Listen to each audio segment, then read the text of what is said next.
today my group and I will be briefly discuss a topic in economic development, which is the labor force participation rate in Malaysia.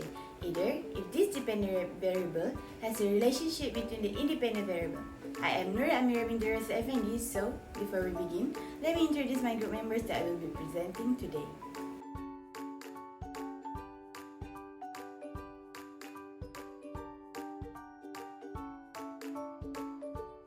So let's start with the introduction. So labor force participation is essential for the economic development. Our study focuses on how three key economic indicators, which is the independent variable of GDP growth, inflation, and unemployment, which can influence an individual's decisions to enter or exit the workforce. So next, as for the overview, Malaysia's labor force participation rate stood at 69.3%, with showing an upward trend, signaling a slow but positive recovery post-pandemic. However, some challenges has remained. For example, while GDP growth has moderately recovered due to the gradual reopening after COVID-19, unemployment, especially among youth, still limits participations. Additionally, inflation has made it harder for individuals to maintain their real income, which is affecting their willingness or ability to work. So next, the background of the study. We aim to explore how economic indicators such as GDP growth, inflation, and unemployment influence the labor force participation rate in Malaysia.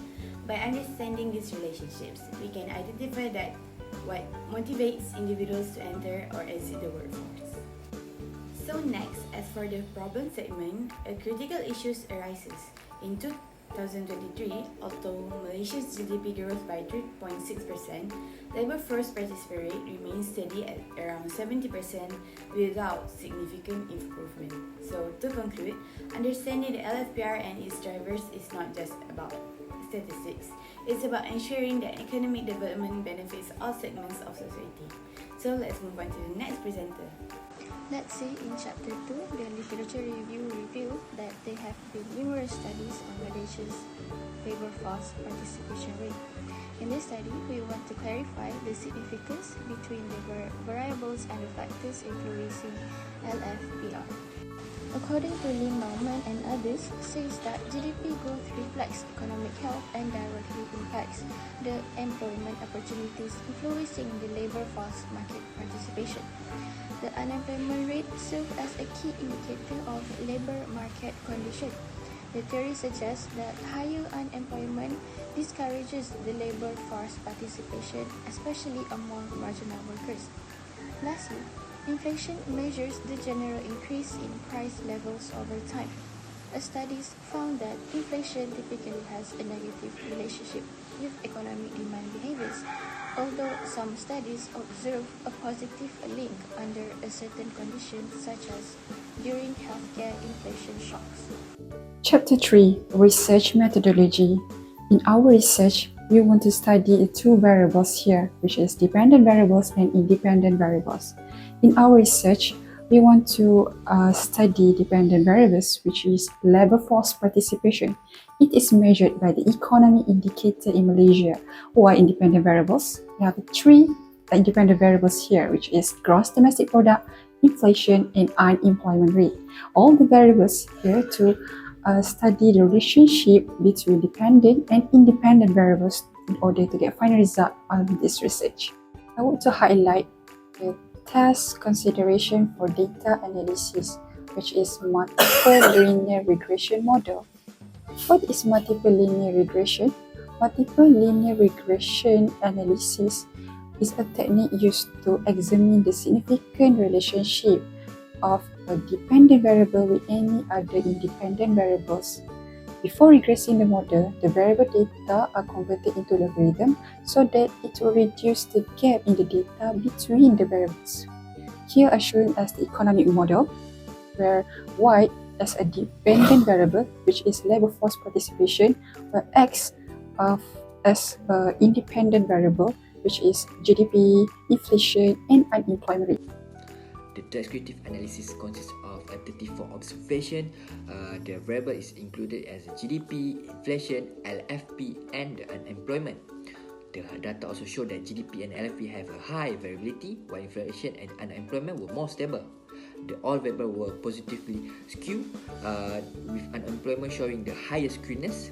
Most variables were placotic except the unemployment, which had a slightly packed distribution.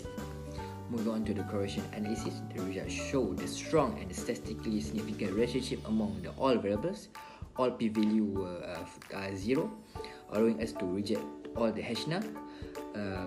Notably, inflation, the LFP, and had an exceptionally high correlation coefficient of 0.992, backed by a strong T statistic. The regression analysis, the GDP and the inflation showed a significant positive effect on the labor force participation with p-value below than 0.05. However, the unemployment did not show any statistically significant impact with a p-value of 0.1861. First one, we go to the normality test. The Jacobera is 9.16 with a p-value 0.0103. This means we can reject the full H-naught and conclude the data is not normally distributed. Second, we go to autocorrelation test. The p-value of the chi-square test is 0.04, indicating that the data has an autocorrelation problem. Next one, we go to the heteroscedasticity test. Here the p-value of f-test is 0.3891. The model does not suffer from the heteroscedasticity test, so the variance residual is stable. We go to the multi-collinearity test. GDP VIF is 16.46, INV VIF is 19.15, both indicating high multi-collinearity test. Unemployment is 4.24, so there is no problem.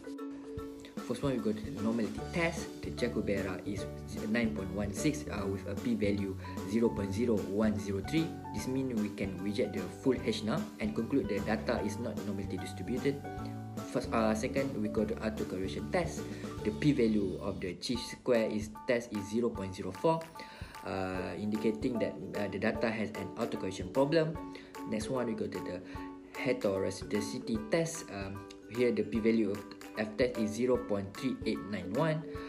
The model does not suffer from the heteroscedasticity test, so the variance residual is stable. We go to the multi-collinearity test. GDP VIF is 16.46, INV VIF is 19.15, both indicating high multi-collinearity test. Unemployment is 4.24, so there is no problem. Finally, we assess a specific role for inflation. We ran a second regression excluding it. Interestingly, GDP and unemployment both become significant predictors, and the R-square only dropped slightly to 96.28%, with the model remaining statistically strong. This suggests that while inflation was a strong contributor, it may also have introduced the multicollinearity, and GDP and unemployment are along the strong drivers of labor force participation. Based on the findings, the study reveals that Malaysia's labour force participation rate is positively influenced by GDP and inflation. In simple terms, as the economy grows and the cost of living increases, more people are encouraged to enter the workforce. However, the unemployment rate did not have a clear effect, suggesting that many individuals continue to seek work despite job market challenges. To conclude, the study confirms that strong economic performance and rising prices motivate higher workforce participation in Malaysia. On the other hand, unemployment appears to have a minimal effect. We also observe some technical issues in the model, namely multicollinearity and autocorrelation, that should be improved in the future research. Nonetheless, the study provides meaningful insights for policymakers to understand the factors that drive labour participation. Moving forward, we recommend 3 key areas for future research. First, broaden the range of independent variables by including social, demography, and policy factors such as education level and household structure. Second, consider using panel data or cross-country comparisons to examine the regional or international differences in participation trends. And third, explore structural unemployment in greater depth, especially long-term youth and skill mismatch unemployment, to understand the hidden effects on labour force participation.